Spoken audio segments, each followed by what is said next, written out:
Hey, everybody, it's Friday. Welcome to Bombcast Revengeance, powered by NZXT. It is April 26, 2024, and that's right. We're back in the kitchen. We're heating things up because in my apartment, things are exploding. Manifolds are manifesting disasters, or trying to prevent disasters. Drywall is drying. Paint is also drying. And Scout and I are hanging out in the kitchen studio yet again. I'm Jan Ochoa, host of Bombcast. Joining me, as always, co-captain of the ship. He's communicating to me via tiny robot that will eventually evolve over time. Jeff Grubb. Howdy. Can I guess what a manifold is? Your guess would be as good as mine. I think it's like a kind of flapper that like if something flows in one direction, it lets it through, and if it goes in the other direction, it stops it. But if so much weight is on top of it, it stops it. That's my guess. That's a manifold. That sounds right to me. Banging away in his little space pod until we discover him and then befriend him and he joins the gang. TurboShawn McDowell. Taking 1 year of engineering courses in the 1 year of college I did. That sounds right. Hey, as far as I can remember. Was not sure what you were going to say there. I was very scared and confused, just like Stellar Blade makes me feel. But I want to know how Stellar Blade makes our special guest feel. Imran Khan joining the pod today. I think Manifold is a video game where a bunch of illusions happen when it's in first person. That's right. I like it. Yeah. I like it. That makes sense to me. I'm glad none of us made like a man-eye fold joke. That's the benefit of not having Mike on this episode. That's right. Should we do it again? Should we just like re-intro the pod? So yeah, we all do our Mike Minotti voice. That always goes well. Yeah. Gentlemen, Grubb, thank you so much for producing the pod today. Yeah, because no problem. My My pleasure.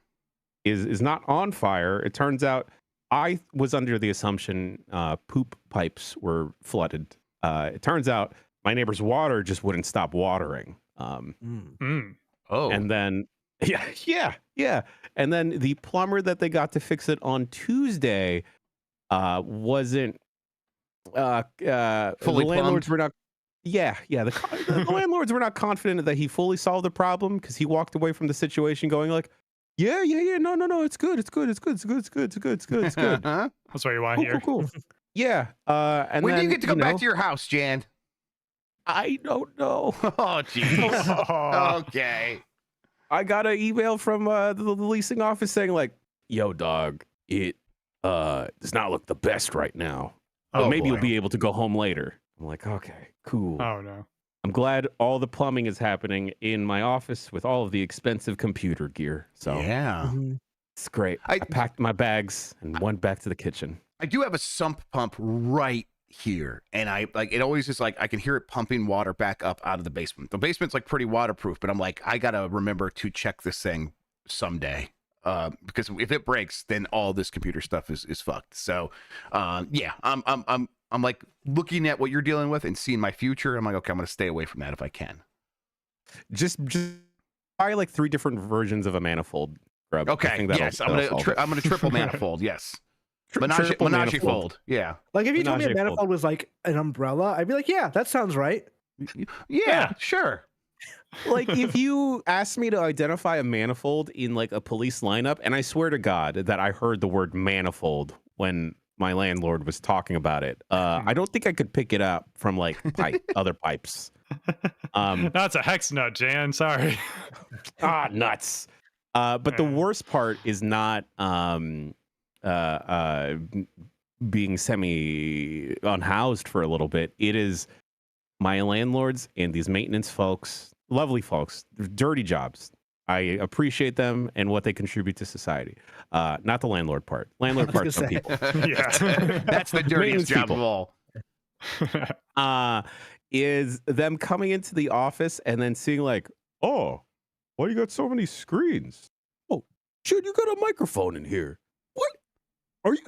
Are you streaming? Are you a streamer? And then having to do the dance of like, no, yes, that is what. It's like, it's like when Dan goes to the barber shop. It's Mr. Beast. Mr. Beast is in here. Yeah. And then, they just see all these all my cables everywhere, and then I have to describe to them, and then they're like, "Hey, like, what's it like reviewing a game?" And then I have to tell them about like, have you ever like looked into a void and people are just angry about butts and vagina bones Oh. in the void? And they were like, "No, that sounds like it sucks." So that's why we're here to talk about Stellar Blade. Yay! Imran Khan, you reviewed the game for GameSpot.com, Mhm. and I believe you gave it an 8 out of 10. Right. A score that by GameSpot's own like spectrum is great. Great. Yes. Literally the word great. Yep. Yes. Yeah. I am admittedly, I have not completed the game yet. I am about like 7 or so hours, and Mhm. I think I am on the way to saying that this game is also great. Yeah. It is a actually very fun video game that does most things right. And the things it does not do right, it like they're wrong in a way that's like, okay, so you just made this part go on a little too long. That's what you did wrong here, is that you Mhm. made this fun activity require like unlocking 4 doors, which it really only needed to unlock 1. Yeah. Mhm. But like Uh, otherwise it's good. It's good. It's good. I enjoy playing that game. It just, there are a couple of foibles with it. character action expert Sean, how Yep. far are you in the game, and how have you been enjoying your time with it? So I got the game a little bit later, so I was, running up against the clock here. But combined with the fact that I did do a little side questing, because there's side questy stuff. There's hub world elements to it. I did do a little bit of that, but I did finish the main story last night, so I can't talk about the entire game in its entirety without spoilers. But reading Imran's review, which hey, everybody should over at GameSpot.com, I agree with a lot of the points they brought up, and also agree with the score. We don't formally put review scores on stuff here at Giant Bomb, but I always like to throw a number out there so people will get a vibe check. And I would also say that, yeah, on a 10-point scale is an 8. I do think it's a great game with some pretty noticeable rough edges, is how I keep referring to it. It's a game where I think it's the rare instance for me where my critical opinion does differ from. I don't do a separate personal score or anything, but just my level of enjoyment of it. I do think Sure. this is an 8 out of 10, but such a solid 8 out of 10 that is exactly what I was looking for out of this game. And I think I'm just really looking forward to where they could go from here with this. It's a very solid foundation that I had a lot of fun playing. Grubb, you checked Stellar Blade out for us on UPF a couple weeks ago during the demo period, and I think you've had some time to check it out as well, right? Yeah, I've played a little bit more. Yeah, and I think what I noticed first is that I am pretty happy with how the timing works for the parries, the dodges. It's something when I was streaming it was like a little off. And it's like once I was playing on the TV and game mode and all that stuff, it's like, oh, I think they dialed the stuff in. And the like there's a little bit of a backlash to like this animation priority for some of the, like the parry window, where it's like if you hit the parry, it takes a half second for the animation to load, but the window itself for the actual action is right there. I'm like, no, that all feels pretty good to me when I'm playing it. So I have very few complaints about what I was expecting from it, which is like, I'm going to go in and it seems to me this first boss playing this feels pretty like a lot like Sekiro or a FromSoft game, and I'm playing it that way, and it's mostly meeting me at those expectations. So I really appreciate that it's like nailing that stuff. And then like as I'm unlocking more, it's like, oh, okay, this is trying to do kind of a bunch of different character action things as well as the FromSoft stuff. It's like it's clearly inspired by a ton of different games, and it's made by people who really like those games is how I would describe it. And that comes through in the final action. Yeah, for me personally, I never quite got the Sekiro feeling because Eve just didn't seem super duper agile, despite the character design. One of the weirdest double jumps in a game, though. The somersault that didn't quite give you enough elevation. But anyway, it did feel more like it did leave me feeling like I wanted another Devil May Cry game, and like a platinum joint like that. Grubb, what in your time with it, what didn't work so far? Usually just what isn't working is like the stuff that is I look at this world, it's really well conceived in terms of style, but I can see pretty quickly through it that it feels derivative, and that is obvious across the board for me right away. I'm like, I'm not far enough in to be like, well, maybe they do some more stuff with that. My expectations are that they don't. And I think that's mostly okay because, like Sean was saying, this is what I'm expecting from this game. You can kind of tell what they're going for. Like, hey, they want to be like near Automata or Automata. Which one is right? Was it Automata? Yeah, Sure. Near Automata. They say in the game Automata, so that's what I always go with. Yeah. So I'm writing a book about Nier at the moment, and in the interviews I'm doing, the translators pronounce it different ways during the same interview. Yeah. And I'm like, Yeah, that sounds right. That's where I'm at now. Okay, Yeah. well, what was the first way they said it? Because then I think they're like Automata. self-editing. Okay, so maybe it is Automata. Who knows? So either way, it's like I can tell this is made by a developer that played that game, and I think what Sean was saying about like the critical eye that like turns on, be like, okay, well that's what they're doing here, and that's a little bit disappointing, and it's not really because that was my expectations. So nothing's really not working for me. And again, like I'm really happy with how it feels in combat, which was the most important thing for me when it came to Stellar Blade. Yeah. The thing that ran through my head a lot, like, because you were saying it's a lot like Nier, that remember back when Deadly Premonition came out and people asked Swery, like, why'd you rip off, like, Twin Peaks this badly? He's like, I've never seen Twin Peaks. I have no idea what you're talking about. Then years later, he's like, yeah, it was about Twin Peaks. Like, that's what this thing was when they were saying, like, we're happy to be compared to Nier Automata, even though it wasn't intentional. Then, like, a month later, had an interview next to Taro being like, yeah, this is completely like Nier Automata. We really wanted to be like that game. There are parts of this game where it's just like, you're in a desert just because 2B was in a desert at one point. And that's like, that's what this game is. Yes. I think it mostly just like, I love Nier. Fantastic game. I think sometimes those comparisons don't do any favors. And if it had just done its own thing a few more times, it would have been better off for it.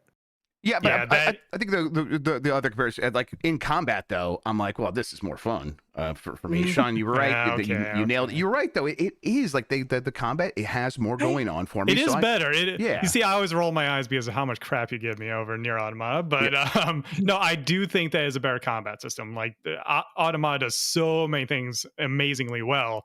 Combat is the one where it's one of Platinum's more basic outings overall, especially once you realize that you can just hold down the pod fire button and just get a constant stream of damage on enemies. It's not the most satisfying all the time. So I see why you might like something that is a little more deliberate like this. Yes. And like I was saying when we were talking about the demo a couple of weeks ago, after you had played that on UPF, I think everyone's going to see what they want to see because it's drawing from so many different places and so many different places in the action game scene.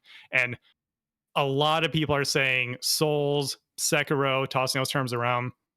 I very much think that's true for the early game, but it does end up being what I thought it would be. It is very Devil May Cry, where it is a more deliberate game, but very much character action. It's just the way you spec out Eve will also influence everything I learned going forward. So it felt Soulsy in the beginning, especially once you don't have a lot of movement options. The bosses themselves, the pace of the boss fights changes as the game goes on. They get faster as the game goes on, and you get more familiar with the systems. It ends up being very DMC. I would say especially somewhere in the middle, maybe like DMC 3 or 4 for a lot of the game. But then by the end, especially once you can just straight up change Eve's attack speed. And that's what I ended up doing. Yeah. I widened the parry window, which by the way, the day one patch, they did widen the parry and dodge window system wide. So everyone's going to feel it a little differently from how we felt it. Yeah. But I put on something that widened the parry window and increased her attack speed. So by the end of the game, I was straight up playing like it's Metal Gear Rising. With very fast pace, very just slash dodge / dodge. It was super fast paced by the time I did the final boss fight last night. I was having so much fun as a big fan of Metal Gear Rising. I think that is one of the cool things about this game is the way that you can affect a lot of things about the combat specifically. The RPG elements are very light. They try to have them in there because it is again so near inspiration wise, but I think it does end up feeling distinctly character action. And I really love that about the game. There is not a final boss, but like a penultimate boss that is like, it's the classic character action fight your rival kind of thing. And it did feel like straight up a Sekiro Metal Gear kind of like Metal Gear Revengeance like kind of thing. It was very just Dream Sam. Yeah, they wanted a character that was like you but turned to 11, and I think that just worked out extraordinarily well for that game. And I wish there were just more of those bosses throughout the game. You fight that character like twice, I think, towards the end, and they could have spread that out a bit more throughout the entire pacing of the game. Yeah, and along the lines of that, I think that gets into one of the negatives of this game is just anything related to the story. Yes. It's so just derivative is the word. They're clearly drawing from Nier a lot, but not quite understanding what makes the storytelling in that game good. And that affects the plot, the characters, everything just feels, I would say, even unfortunately, just flat, which is in some ways almost worse than being bad because I kind of just found myself a little bored with where they were going with some of And it. flat, as the the game went creator's on. going to hate that. Oh God, I know. I can't believe they censor it. But everything about that is just so average in the way that I could see everything coming a mile away. And I found myself saying last night when they were wrapping up some plot threads, oh, that's a plot twist? I thought we knew that. I thought that was just information that we were supposed to have. Right. All the characters are reacting like, oh my God, that's what's happening? I'm like, They changed a couple of letters in the word native and act like the actual plot twist around it is really like mind-blowing. And I'm like, no, you signaled this a long time ago, actually. Like, you also named two of the characters Adam and Eve. Where did you think I would think this is going?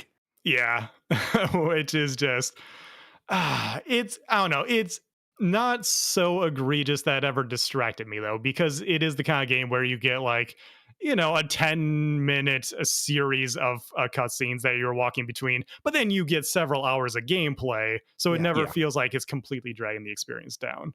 It's like, it's just whatever. If you used to watch the Sci-Fi Channel on Saturday nights, and you would watch their like Saturday night anime stuff, you're like, I don't know, I've never heard of this movie, but fine. And like, that's basically what this is. It is a mid-90s anime movie. Yeah. And that especially comes through when context is very important. I want to talk about a couple things as quickly as we can, but that interview that IGN did with the director of the game and Yoko Taro is very enlightening because, first of all, it seems like they're kind of just like pals now, talking about, oh, I love your game. No, your game is better. I love your game.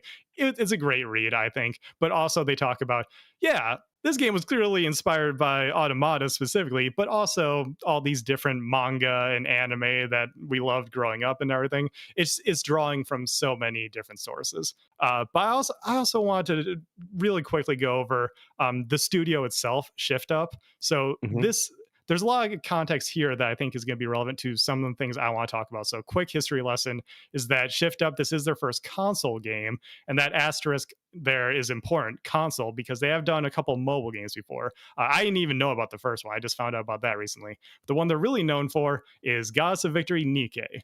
This, you may have seen GIFs of it when it first came out or heard me refer to it here on this show as the Jiggly Anime Lady game, where they just, the gameplay actually is kind of fun. It's Time Crisis on your phone. Right. It's like cover shooter Time Crisis. The ladies just shoot big guns, and because the guns are so big, it makes their bodies jiggle, and then there's waves of enemies. Right. I've seen the ads on Reddit. That makes sense. I'm they're sure targeting. Yeah. That's how physics works. Yeah. Right? Yeah. Yeah. If I was shooting a big gun, I'd be jiggling too. It's very fan servicey, very cheesecake, whatever term you want to use there. But I checked it out when they did a crossover with Nier Automata, where they got the jiggly android lady in the game about jiggly android people. Hey, what do you know? It was a really good crossover. But what I noticed when I checked it out for that was when you hit the Nier button in the app, like everything switched to being Nier Automata themed. The menus and everything, the music, even the screen transitions, the little digital triangles that they flourish throughout Automata. There was so many little touches where I'm like, okay, this is just a cheesy fanservice gotcha mobile game, but there's some effort here. Like there's a team here who wanted to make something cool, and that energy, that passion that I felt in this silly little mobile game, I felt in Stellar Blade. I felt that there was a team here who they saw these games, they had these inspirations in anime and manga and everything that they wanted to bring forward here, and they said, let's go for it. Let's make this game. Yeah, it's going to be fan servicey nonsense, which doesn't always land, but it's mostly harmless. And I think you can really tell that just a passionate team worked on that. And I think nowadays that is, it just feels so incredible to play a game that feels like it's made by humans because I heard some people talking about this with Dragon's Dogma 2 earlier in the year. They were saying how it's very rough and, there's obvious issues with like performance and everything, but that makes it feel like a team worked on it. You can feel that there. And I appreciate that in this era of, yes, AAA games, they want to appeal to the masses, so they do hyper polish them. But sometimes a little some rough edges can be nice, just to remind you that people are working on this. And I won't say the contents thereof, but when we got the review guide and they had the little note from the developer, I just thought it was sweet the way they were talking about the project they've been working on for so long. Yeah, that's what that's kind of the takeaway I have here is like this feels like it was the game they always wanted to make, and when they did get inspired by Nier, it was because they saw that like, oh man, I wish we made that, and so they did. And I think, like you said, that's sweet. Actually, that's it's derivative. And again, that the critical brain goes, okay, when that's a problem. Really, my heart says, no. I'm glad that a team's out there, especially from South Korea, saying, hey, we saw a game we really like. We want to make a game like that. We want to put it on console just like they did, and they did it, and they accomplished everything. And here it is, and it's a fun game to play. To me, that's win-win-win. That's awesome.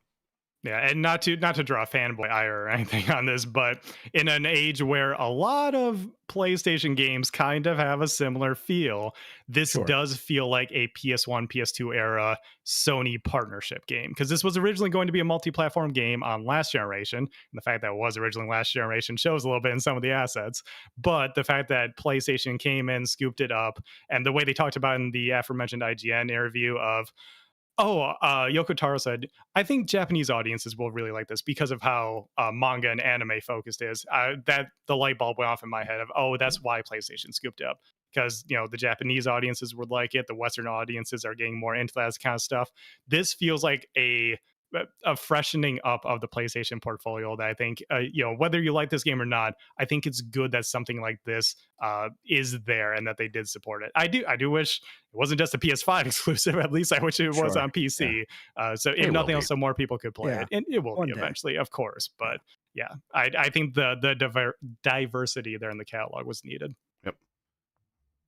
I will say this does, the game at least starts with Sony's favorite trend of two people beating up one enemy, and I'm glad that trope can continue, because I guess, I don't know, maybe PlayStation is just waiting for a friend to beat up another big bad. Grubb, you're about to say? Yeah, I was just gonna say, like, when I think about the kind of the story and that being the negative, it's it's very hard to write a game as well as Nier Automata. That's something that really stands out, and people love it because it's like, man, they really knew what they were doing. And the gap feels so wide because the comparison point is to something like that. I think if you compare this to like most video game stories or whatever, it's like, it doesn't, as long as it doesn't get in the way too much, that's not going to be a problem. And it seems to me like that's going to end up being the case, at least as far as I feel about it at this moment. And inoffensive is maybe is the worst thing I would say about it. It's like, it's an inoffensive story. It doesn't blow my socks off, but it's also not like frustrating me or making me pull my hair out or something like that. I would say part of the problem is that the voice I put in English voice acting because like my rule for reviewing games is I play like with the defaults and like what would an average player do if they're just thumbing to the main start of the game. But like I play with English voice acting, and the stilted voice acting does not help that story at all. I do not understand what they were thinking with Adam, especially because he just sounds like a guy they pulled off the street. Yeah. I think the performance is going to be like the kind of thing that's going to be tough for a studio like this to direct as well. So I'm not. Does it ever become charming in your opinion? Is it like charmingly bad? Like a guy off the street doing voice acting in a game, to me, these days, like that could be fun. But is it ever fun? I don't personally. I don't think so. I never found like there are a couple of NPCs that like they do seem like they understood the assignment and they did a better job than a lot of the main cast.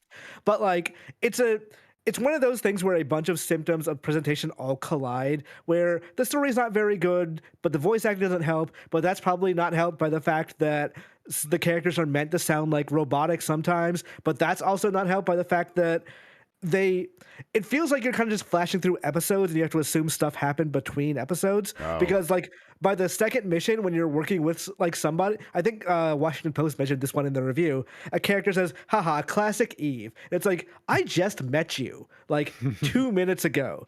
How am I classic anything? Yeah, I think I will say with Adam specifically, when you know where they take that character to the end of his story, they were going for something, and I just don't think it quite stuck the landing. Yeah. I think with a lot of the voice acting, it's just, yeah, like I said at the top, it's flat. And in a way that I personally find inoffensive, but also doesn't help the fact that so much of it is just kind of boring. It feels a little running through the motions. I think it may be just a direction problem on that, because I think like it felt, especially reading the cast at the end of the game, I feel like this is a lot of unknowns being cast. Yeah, Or I think just so. I didn't recognize any names. yeah. If nothing else, I didn't recognize any of those names. But I think some of the voice actors are good. Like I think Eve's voice actor actually does, like there's some talent there. But maybe some of the line reads, they should have done another take, or just they should have directed her a bit differently. That's what a lot of voice acting is nowadays. It comes down to direction. I think that Yeah. was a part of it where they messed up a little bit. This reeks to me as someone who has worked like as a producer at a Japanese studio, like for foreign language developers, when they pick line reads without actually fully understanding what the intonation is. Yeah. And like they're like, oh, this sounds good. It's like, no, these don't sound good together. Yeah, Right. exactly. Yeah. Yeah. I think that was also one of my problems because I really enjoyed like a lot of the character designs of the side characters. Like one of the first ones you meet is like a dude building a robot lady. And that seemed very tragic just to look at. And like the character designs across the board, like whenever I'd meet someone, I'd be excited to meet them. And then I'd remember how like the cadence of their speaking just winds up being, and it just doesn't feel natural. And I think that y'all are right about the direction being off in that sense. Yeah. Can I like take a more global like look? Did you guys think that character action games are as important as they once were? Because I feel like this game's coming out and a lot of people are like, yeah, it just looks like one of those. I know there's a lot of talk about this game online, but a lot of that feels like manufactured by reactionaries. When you like actually like look at like gaming fans, do you think people are excited for a game like this still? You're invoking the Backlar scale of importance here. Yeah, I am That's a what you're little doing. bit. I think for me, this is a video game. I'm happy about it. This is what I want. But I'm like, I get the sense that it's like, I guess maybe part of it is I ran that poll, and it's not scientific, but like 25%, like I'll get this. And I know a lot of people don't have PS5s, but is there anything else happening there? Do you think part of that is just cost, Grubb, that folks Maybe. will see this and they're unfamiliar with the IP because it's brand new, not familiar with the developer, that they think like, well, I don't know if I can trust this. Maybe I'll just wait for this to go on sale type of joint on top of like the PS5 barrier, right? Yeah, I think that's all part of the factors, right? Like people want familiarity, people want sure bets. They don't want to spend money on things that they're not certain about. I think people do get you can kind of sniff out a little bit of the generic elements of the story. They're like, yeah, but I want like something that feels important. And I don't know if this game is like presenting itself that way to most people. And then it's a character action game, and I think people think that's just spamming buttons or something like that. I don't know. The thing is, I think when the mass audience looks at character action games these days, what they see is not, oh, this game really focuses on combat. They see, oh, this is like an open world game without the open world. Because like I'd argue like Spider-Man is a character action game, the God of War is a character action game, but like they have more things to do in between. They have like this game tried to dip its toes into that, like I take a side quest and I go out to an open area and do that stuff. But like when people see something like Bayonetta and see like I'm just going through levels fighting people, they think that's inherently limited. Yeah. And I'm not sure if that's just the way we've moved the audience over the years kind of thing, or like that's because it by definition open world games do have more to them, not necessarily better, but more to them than that. But like I think people are going to look at Stellar Blade and think, I don't know, I could spend $70 on this, or I could spend $70 on whatever the next big open world game is, and probably get more out of the latter. And that doesn't really work in Stellar Blade's favor unless you're already bought in, like me, like I'm assuming Sean is, of like the character action can be better than an open world game any day of the week kind of mentality. Oh yeah, I'm just not an open world kind of guy in general. That's why it was Yeah. surprising that I liked Breath of the Wild and Tears of the Kingdom so much. Those are typically not my kind of games. It was just the way those games worked out. I really liked. It's why Mike brought this up last night when we were talking on a podcast, but Final Fantasy VII remake versus rebirth, and people are sort of like not necessarily debating, but like sort of taking sides of which one do you like better. And I am in the camp of I like remake better because I don't like open worlds. And Rebirth for me was a game where I was just going from point A to point B to point C to advance the story and see all the cool character moments and have fun with the action. And with Stellar Blade, I think Grubb, you were onto something there with does the general audience think that action games are still just button mashing? I'm a huge fighting game guy. I can tell you, they sure do. Because fighting games and action games have a lot of overlap there where people do think you're just spamming square. You're just, mashing a button. And if you mash better than your opponent, you come on top.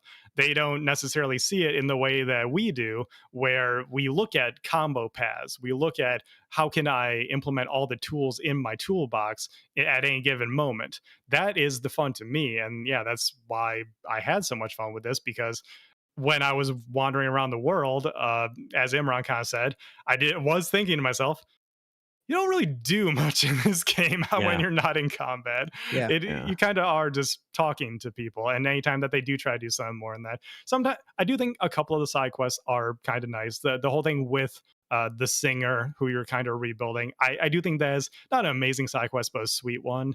I enjoyed that. But yeah, so much of it is focused on combat that I think some people just aren't going to see it in the same way.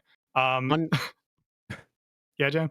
On top of the combat and people maybe perhaps being thrown off by the character action aspect of it, I've been thinking about this a lot, and this isn't just because of the discourse online about how Eve is designed and how other characters may be scantily clad in the game. I don't care about that. I appreciate butts. I support butts, as we all know here. Yeah. The sub giant bomb logo is thick thighs save lives.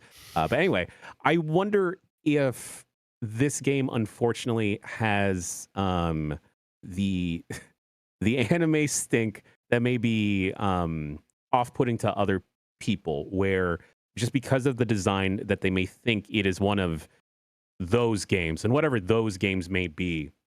Those games being Onishambara and Kagura, stuff like exactly. that. Yeah, no, I was thinking about this last night, Jan, as I was getting ready for this. It could be some people were actually asking me about it too, because I put on my Twitter thread of like my thoughts and everything. I was asked, like, sort of asked with a K, like sort of where does the sexiness come in? Like, is it too much? Is it too fan servicey? And I feel like early on you learn it's not that kind of game like you were talking about, where it is gratuitously about, oh, your super move is to have a clothing malfunction and focus on the character's assets. No, it is more just some of the female characters are scantily clad. Eve's a curvy character. Sometimes some of her animations are, very jello jiggle physics, sure, especially when you she does take out the gun and jiggle, which is like one of those points where like, okay, that's a little too far. Maybe if you're gonna move and do something, sure, but like when you're standing in a conversation and like heaving up and down, that doesn't make sense. That was one of my rough edge things where I'm like, they sort of have the anime over exaggerating your animations in a cutscene that wasn't fully choreographed just to make it look a little more lively. And when you have the jiggle physics, sometimes it does look that way. But I think what if it's windy? What if it's really windy and we're not seeing it? Oh, she's just flapping in the wind, Jan. It's crazy. But she's flapping in the wind. God. So, but go ahead, John. It's just not really in that vein. I think it's more just which sometimes almost does make it more awkward than something like Bayonetta, because you have revealing outfits, some of which are very revealing, but they're kind of just there. Like Eve is not owning that in any way, which some story beats kind of explain that, but it does seem like, you're kind of just looking at a pretty lady. But I don't know, at a certain point I almost just forgot about it, especially once I got some of the cooler outfits. I was like, this just looks like an awesome futuristic outfit. I don't even care that she's showing her ass or whatever. It does lose its novelty early on, like the sexiness, quote unquote, about the game does lose its novelty, because it's like, okay, you're not really doing anything with this. This is just like some visual titillation, nothing else. It's like I'm playing a piece Left 4 Dead mod or whatever. Yeah. That like replaces it with, I don't know, the lady Juliet Star, whatever, from the cheerleader Bill. game. Lollipop Chainsaw. Yeah. But like, yeah, Lollipop Oh. Chainsaw. But like, I think what breaks down between this and Bayonetta is that it always feels like, whether you think it's egregious or not, Bayonetta more or less owns her sexiness. She makes a point of, I know I'm good. Yes. I know I have this body. Fuck you if you care, like, if that's a problem for you. Well, Eve has like a weird doll-like naivete about the whole thing. Like, you can dress her up in these Barbie clothes of, here is a like you were at a NASCAR race kind of outfit. Yeah. Like booty shorts and whatever, or anything like that. And that's the part that makes it feel weird, is that ultimately I'm choosing to dress her up in these outfits, and it's never like she never owns it. And then, like you were saying earlier, she doesn't feel like she has the agency as part of it. And it actually does start to get annoying for me when I got to the point of, okay, so the ultimate reward for collecting all these soda cans is a half naked suit. So I'm just not going to bother to collect them all because I don't need that. Or like the doing this long involved side quest led to another outfit when I would have rather some gear that made my weapon faster or something. And like there is a world in which this isn't about necessarily even about gender or who's playing, because I have some friends who are ladies who play games like Dead or Alive, Extreme Beach Volleyball, and they really enjoyed unlocking like all the bathing suits. Like there's even something like in that game, which is clearly kind of doing a similar thing where it's like, let's play dress up with these lady dolls in this game. And if I think this game probably will do that for some people. I think some people will enjoy dressing up Eve and having fun with that and expressing themselves that way. But when I see it in this game, I'm like, I'm not excited by that. And even if there was a world in which I would be, it's like, I feel like this game is not reaching those heights in any real way. It feels very perfunctory. It feels very like just there because we know who's playing this game and we're trying to appeal to their crassest instincts. Yeah. So a couple of years ago, I did a like embed report with like the Dead or Alive fighting game community and how they were struggling to get people to like take the game seriously. So they were like banning outfits and stuff like that. And I remember talking to one guy and he was like, yeah, we can ban the stuff, but ultimately it's like buying Playboy for the articles. Like you can tell people all day that they're buying it just to read it, but they're not going to believe you. And I think that they kind of did the game a disservice in some way by like taking what seems to be is actually a great game and saying, okay, but also here's the bunny outfit that when Eve has these animations that she'll bend over a table and do nothing else is just for you to look up the bunny outfit kind of thing. And like, I think that's where this did go a little far. Ultimately, like that sexuality didn't really serve as a pro or con for me. I just kind of dealt with it and moved on or whatever. But I think if you're going to do that, either make it actually sexy and have a character that owns it, or don't do it at all. Like, just show some restraint. Yeah, it plays into so much of what I was saying of just kind of being boring to a certain extent of, well, okay, you put it in there. Maybe you were going for something, I guess, trying to be scintillating or whatever. It just doesn't land. I think that's yet another thing like that. And then, Imran, like you said on Game S Mornings the other day, if you're bricked up playing this game, have higher standards, man. What are you doing?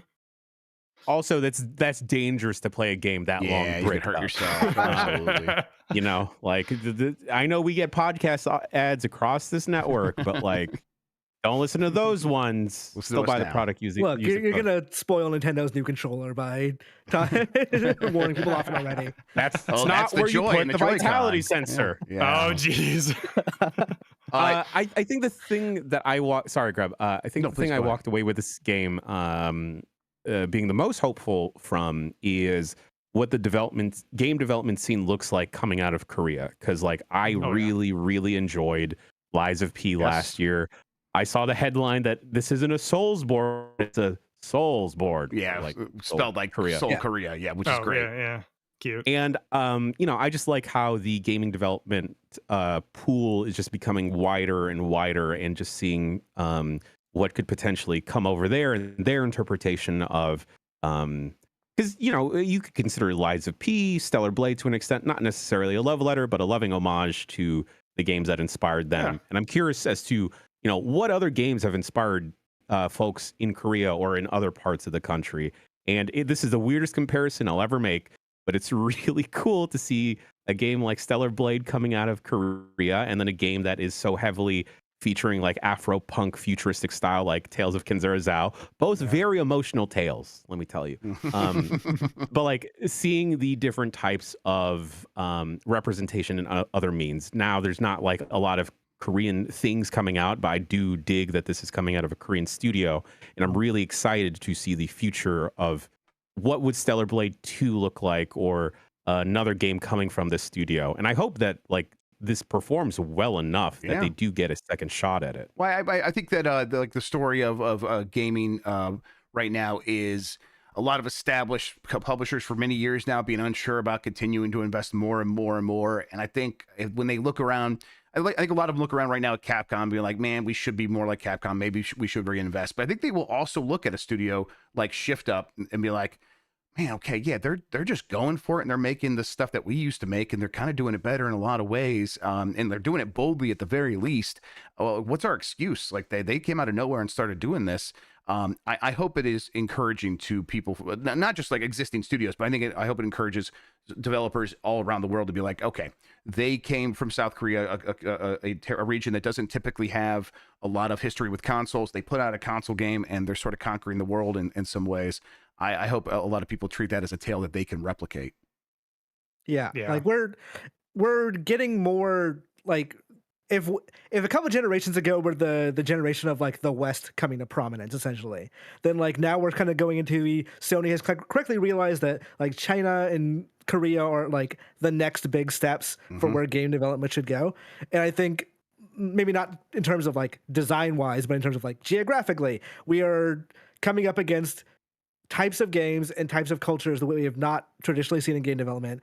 And even if you're the type of person who's like, I don't like this game exists, I don't like and I totally understand that honestly, because like women put up with a fuck ton of shit already in our industry.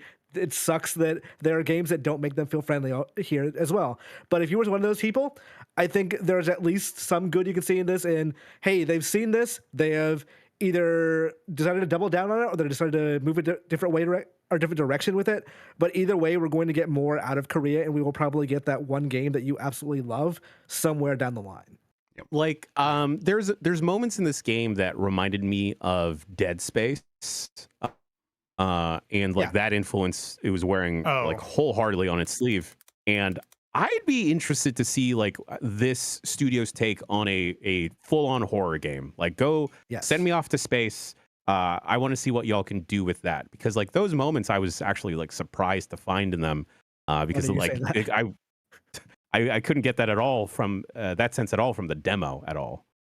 Yeah, I'm okay. Well, since Jan brought it up, I was not saying anything about it to Mike in particular beforehand, but I wanted to tell him so bad. I'm like, Mike, there's a freaking Resident Evil homage in here, and it's really good. Like it's cheesy because of some of the things that happen, but it's really good, and I had a fun time with that homage.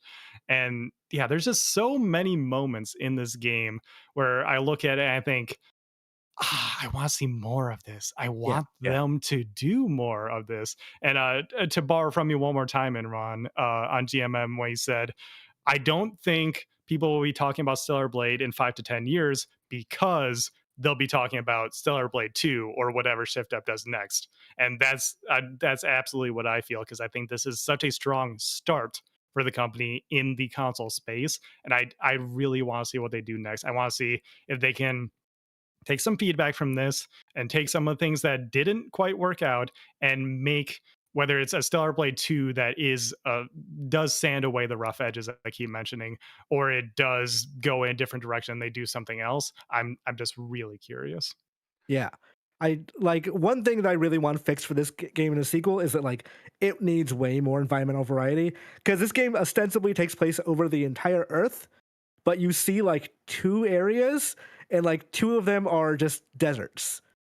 Like for some reason, they decided both open world, like both open areas should just be different kinds of deserts. Because near, and and I can see how how you do that. Other biomes, right? When you're that inspired by something, and there's like there is value in that, and just like doing the thing you really like, and then that value is the next time you get to stretch your legs and do something like I almost said spread your legs. You get to stretch your legs and do something much bigger and different, and like have that confidence. Now that you've traced over the art you like, I'm a huge fan of that. I think that's a really good way of approaching these kinds of things, because these are big problems to solve. Making a video game, that's tough. Yeah. Do as much tracing as you need to ship a game, and then the next time around you'll have that foundation to build upon. Yeah, that's why I brought up when we were talking about Prince of Persia earlier in the year. I said, ironically, this has been a year with a lot of homages and devs, being inspired by, to various levels, other games. I said, hey, there's a lot of things in this game that other Metroidvanias, including Metroid itself, did before it, and they're just taking from that, because once a developer solves a system, just take that system and put your own spin on it. Yeah. It's why I didn't like something. Obviously I'm a big Pokemon fan, so maybe people roll my eyes at like crapping on Pal World, but it's why I didn't like that game, is because it felt like they were just taking too much to the point of having like art assets that are straight up from that game. Like, no, don't do that. Do something like Prince of Persia did. Do something like Stellar Blade is doing, and just put your own spin on these things that you are inspired by. And I think that's a great way to make a game nowadays. There was like a year or two where like every interview with a dev I had was, we played Breath of the Wild and then we had ideas from it. And then at some point the audience for some reason turned on that in a way of like, no, we want to assume all games spring up from nowhere, just from somebody's head, and that's it. Yeah. And like, that's not the way the industry works. Nope. Yeah, I think it was Corey Barlog talking about God of War, like, yeah, of course Resident Evil 4 inspired us. Have you seen that game? Right. Like, of course we took from that. We all played that. Yes. God. Yeah. That conversation over and over again, that they just spring from the head. Yeah. Yeah. Okay, Jan, would you want to take a break and then speed run a Mount Rushmore character action games? Oh, all right. I was going to say we could wrap it up. Well, I already have it mostly done. So yeah, maybe we don't have to take a break. I could just, I have it right here. Yeah, let's look at this. All right, Mount Rushmore character action games. I wrote down God of War, Devil May Cry 3, and that's the original God of War, Bayonetta 2, Metal Gear Rising, Revengeance. All right, where am I wrong? Oh, okay. Actually, real quick before we move on to the Mount Rushmore. Oh, yeah, I was thinking about this when I was watching Game S this morning, and thank you, DrumKid92, for reminding me. But Grubb, I think you nailed it, where Capcom is delisting games like hit series Flock and Dark Void. Yeah. And it's kind of insane that like if you were to show this to a friend that isn't as plugged into games, they would assume that like, oh, this looks like a character action game that I grew up with style thing. But like this looks amazing in ways that like those games could never have looked. And I think it's great that a studio that isn't one of the huge studios is eating everyone else's lunch when it comes to like visual stylings and everything.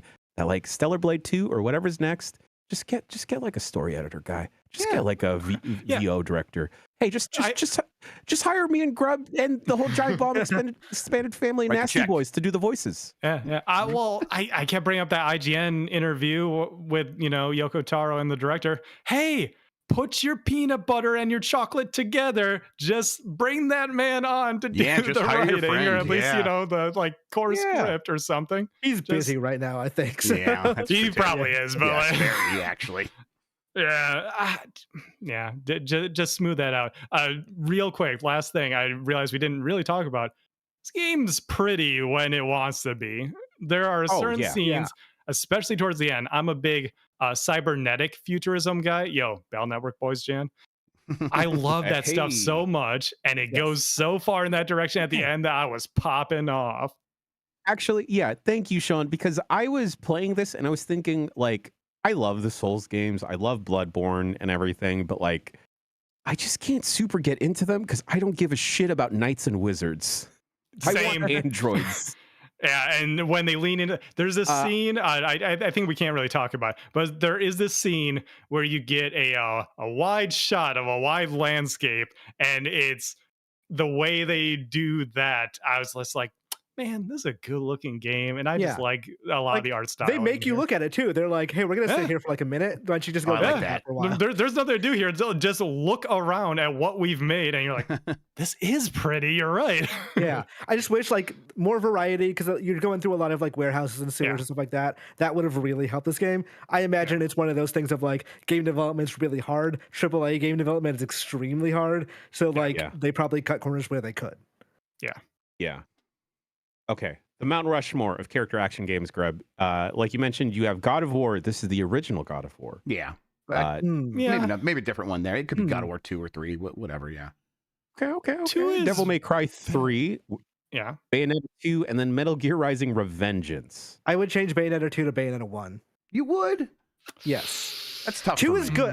2 is really, really good. The problem is the Umran climax mechanic really kind of just subverts that game as a character action game, where like where you were just constantly just building combos toward the same mechanic over and over, as opposed to building combos, for combo's sake.